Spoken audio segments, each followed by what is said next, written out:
In this video, I'm going to show you how to contact Panda Express customer support. If you find this video helpful, please consider to like this video and subscribe to my channel. In saying that, let's just jump straight into the video. Okay, so what we need to do is head on over to Panda Express. Once we are at Panda Express, we want to scroll down to the footer of their website, and where it says find out more about Panda Express, on the first option here, click on Contact Us. This is going to send us to the Contact Us page of Panda Express. And now below Contact Us, it will say, what can we help you with today? So if any of these relate to your inquiries, click onto it. But I'm just going to do a general inquiry. So I'm going to click General Inquiry. And what is your inquiry regarding? Choose which best describes your inquiry. For me, I'm going to click Other. And now under that, it's going to say Feedback. So you put in your inquiry that you have. You can also upload an image of your receipt if you've got issues with that. Store location and details.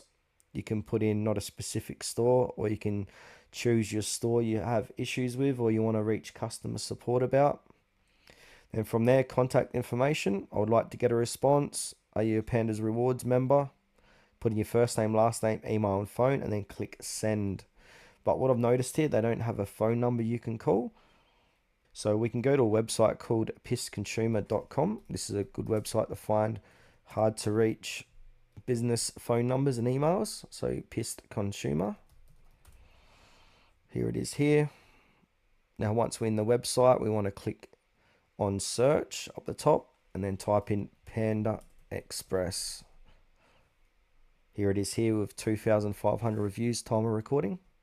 Now if we scroll down, want to find contacts. So it's got reviews about contacts. Click contacts. And we should be able to get some more details here. So here we go. So we've got a toll-free number for Panda Express. Customer service number here for Maryland, South Carolina, Ohio. And they've also got some Panda Express emails as well. So if you can't reach them on one, just try the next number or email.